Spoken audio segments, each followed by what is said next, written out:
Bonsoir les amis, j'espère que vous allez bien. Aujourd'hui, on est à Abidjan, plus précisément à Ebimpe. Donc ce soir, j'ai l'honneur de rencontrer une dame qui est professionnelle dans l'élevage des volailles. Donc du coup, pour moi, c'est très important de lui poser quelques questions et pour voir comment ce business model est rentable, quels sont les challenges, quelles sont les difficultés qu'on peut avoir dans ce business et quels sont les gains potentiels parce que c'est bien de faire du business, mais pas derrière, il faut gagner. Donc, bonsoir Fabiola, Bonsoir, Raymond. comment ça va? Ouais, ça va et toi? Ok, c'est avec honneur que je te reçois aujourd'hui sur ma chaîne. Donc, j'ai quelques questions à te poser sur l'élevage Il n'y a pas de souci. de poulets. Est-ce que tu peux te présenter pour ceux et celles qui ne connaissent pas, d'accord? D'abord. Alors, je suis Fabiola et plus précisément, mon profil sur TikTok, c'est Lissoro Groupe Femmes et je partage assez de contenu sur l'élevage, tout ce qui concerne l'élevage et tout. Poulet de chair, lapin, en tout cas tout ce qu'on peut manger grâce à l'élevage. Ok. Qu'est-ce qui représente pour toi l'élevage de poulets en Afrique? Quel est l'intérêt pour toi ou qu'est-ce que tu peux dire à des personnes pour les convaincre de venir faire l'élevage de poulets? Alors, il faudrait savoir que en Afrique, il n'y a pas assez d'éleveurs dans le sens où on produit pas assez pour pouvoir couvrir tout le marché. Ce qui fait qu'on reçoit tellement de produits congelés dont on ignore les moyens de conservation. Donc, du coup, de plus en plus, on retrouve des maladies rénales, désolé, des maladies rénales sur notre continent. Et si on essaie de pouvoir, on va dire, faire plus d'analyses, on verra que ce sont ces produits dont on ignore au fait l'origine qu'on consomme qui crée tout ce problème. Donc ici, le challenge, c'est de pouvoir solliciter tous les Africains à investir dans le domaine et ainsi, lorsque on va saturer le marché, que lorsqu'il y aura assez d'éleveurs africains et on produira assez de volailles, je dirais, on pourra solliciter le gouvernement à réduire au fait on va dire tout ce qui vient de toutes les quantités, voilà, toutes les quantités qui viennent de l'extérieur et qui font le marché. Oui. En fait, si je comprends bien, c'est pas seulement pour faire du business, c'est une sensibilisation aussi pour qu'on sature le marché, notre propre marché, et pour éradiquer toutes les choses qui viennent de l'extérieur, comme les poulets surgelés, machin, tout ça. Parce que ici, par exemple, on va élever du vivant. Donc, du coup, lorsque on tue, ça sera frais et on pourra toutefois consommer sans problème. Mais lorsque on dit que le marché n'est pas assez pour, disons, lorsqu'il n'y a pas assez de produits, c'est-à-dire que l'offre n'est pas assez par rapport à la demande, donc ce qui crée un peu ce besoin d'aller chercher ailleurs. Donc, si au fait on crée l'offre ici en Afrique, je pense qu'il y aura plus moyen d'aller chercher autant de quantité à l'extérieur. Donc, c'est pour ça que je sollicite tous les Africains de la diaspora et de partout dans le monde de pouvoir revenir sur le continent et d'investir. Ainsi, on pourra manger africain. Et sainement. Et sainement, mais Ok. surtout sainement. Super, ok. Ça déjà, c'est un message très très fort parce que au-delà du gagner de l'argent ou produire de la viande pour manger, il y a un réel besoin aussi pour la santé humaine, quoi. Oui, Surtout pour les Africains. Parce que le cancer, tout ce qu'on mange qui quitte peut-être la Colombie, le Brésil, tout ça, on connaît pas. Enfin, il n'y a pas un suivi pour savoir vraiment la traçabilité de cette viande-là. Ça vient comme ça, on consomme, nos parents, les enfants, tout le monde mange. Exactement. Et souvent même, on voit que c'est des viandes contaminées.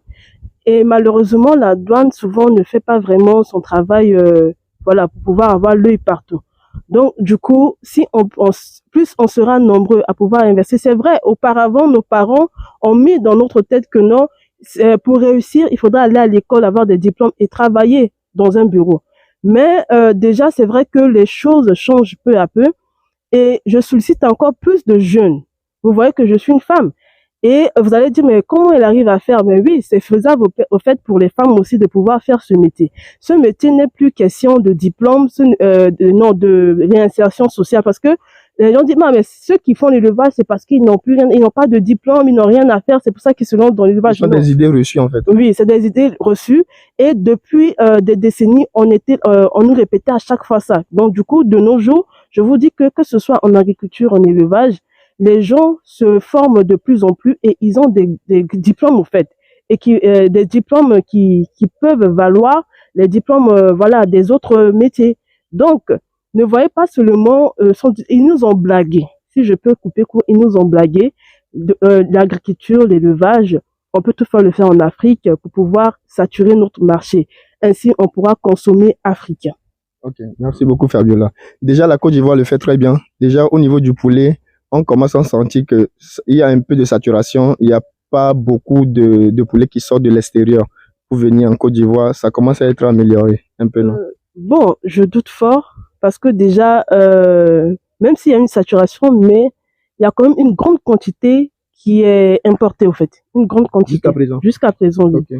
J'ai pas vraiment, c'est vrai que ça fait un moment, j'avais les statistiques, mais disons les nouvelles statistiques, je n'ai pas encore. Mais on continue d'importer des congelés que ce soit en poisson, parce que là, on parle pas que des volailles. Okay. On parle aussi des poissons, on parle voilà des poulets, voilà. Donc du porc aussi. Du porc, oui. Du porc aussi, on voit les côtes de porc sur le marché, c'est des importés. Okay. Et carrément, ce sont les os qu'on reçoit ici. C'est pas la chair forcément.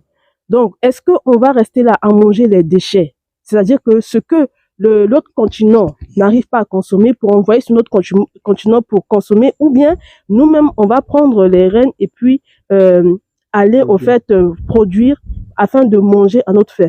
On va souvent, on se base sur des petits os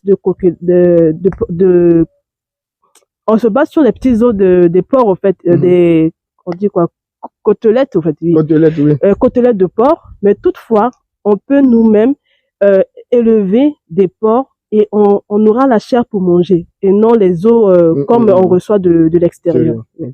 Merci beaucoup, Fabiola. Donc, dès à présent, on va un peu montrer ce que tu es en train de faire ici. Tu es là pour m'aider en réalité. Oui. Donc, on est sur ma ferme et tu es en train de faire un travail qui est impressionnant quand même dans l'avancement de tout ce que je suis en train de faire. Donc, pour moi aussi, c'est quelque chose que... Donc, la mise en place de la poussinière consiste déjà à mettre les bâches tout autour du bâtiment. Je pense que vous avez mon confrère a pris le soin de pouvoir filmer. Et en plus de ça, on doit cadrer au fait la poussinière de sorte que ça soit hermétiquement fermé. Ils ont besoin de la chaleur, d'où toutes ces bâches pour pouvoir mieux gérer la température ambiante de l'intérieur. Et après, normalement, le sol, on pouvait bien les mettre, juste passer le copeau, les mettre, mais on a opté pour ces petits cercles pour pouvoir faciliter le chauffage. Donc, voici un peu, comme vous voyez dans cette vidéo, comment on l'a mise en place et autres. Et c'est pas fini, on est encore là en train de travailler. Peut-être vous aurez le résultat final dans les autres vidéos. Ok. Et là, on va recevoir les poussins dans quelques jours là. Oh oui, dans quelques jours. Et déjà, il y a un vide sanitaire à faire. Je pense que cette étape, on l'a déjà passée.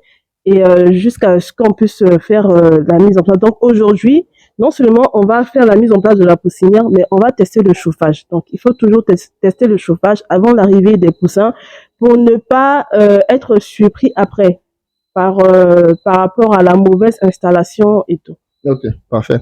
Donc les amis, ici on est à Abidjan, on est en Côte d'Ivoire d'ailleurs. Donc pour ceux qui sont potentiellement intéressés par une formation, parce que c'est très important de passer par la case de formation pour pouvoir bien faire des choses. Si vous vous levez comme ça, ici on a un projet qui va nous coûter des millions.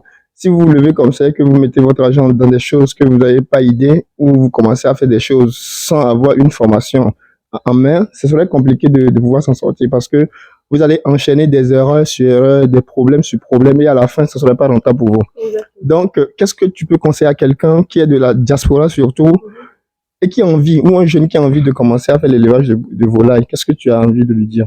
Alors, je sais que les gens de la diaspora, ils ont eu quand même assez de mauvaises expériences dans l'investissement en Afrique, mais on va dire, c'est vrai que c'est pas pour vous rassurer, mais quand même de vous encourager à trouver les bonnes personnes, à prendre le soin de vous former comme il se doit par rapport, peu importe votre projet, de vous former et avoir une vision par rapport à l'Afrique et tout. Et là, vous allez pouvoir investir. Faites confiance aux professionnels et non aux gens qui peuvent toutefois vous trahir. Les charlatans, quoi. Oui, les charlatans. Donc après, si quelqu'un, au fait, dans tout, on va dire, moi je préfère parler de l'élevage, sachez que rien n'est facile. Rien n'est facile. Donc, du coup, c'est vrai qu'il y a des gens qui me disent non, il y a de l'argent, il y a de l'argent. Et après, vous allez miser sans pour autant vraiment prendre le soin de connaître. Parce que il y a des gens que je reçois souvent, elles ont fini de lancer le projet. Et après, elles viennent vers moi pour dire que non, mais mon personnel me fatigue trop vu que je comprends rien. Je veux être formée pour pouvoir savoir ce qui se passe. Donc, c'est pour ça que commencer par une formation afin de pouvoir avoir quand même une connaissance du métier. Et là maintenant, si vous voulez prendre les gens, vous saurez quoi exactement faire, en fait, vous saurez quoi exactement faire de sorte qu'ils puissent avoir pas de tromperie ou bien encore de trahison, en fait. Ça peut arriver, hein, le vol en Afrique, il y en a partout, mais on veut faire le maximum pour limiter les dégâts. Et on ne peut pas tout bloquer, le système de vol, c'est partout. Aujourd'hui, même on a eu des menuisiers qui nous ont volé sur 30 000 ou 25 000 francs CFA.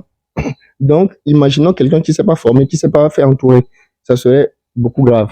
Donc, dans ce genre de situation, moi, j'appelle à tous les gens qui sont vraiment intéressés par ce business. C'est un business modèle, en fait, selon moi, mes calculs. C'est un business, si tout va bien, c'est du 100% en fait, en réalité. Oui, exactement. C'est vrai que si on produit, on doit être en mesure de vendre. C'est ça qui va rentabiliser notre business.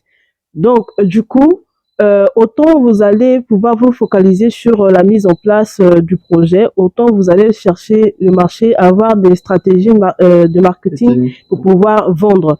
Et si vous arrivez à vendre comme il se doit, bon, je pense que là, pour ceux qui seront intéressés pour la formation, lors de la formation, on pourra faire des devis et aussi voir la rentabilité. Par exemple, si au lieu de vendre à tel prix, vous vendez à tel prix, au lieu de pouvoir, voilà.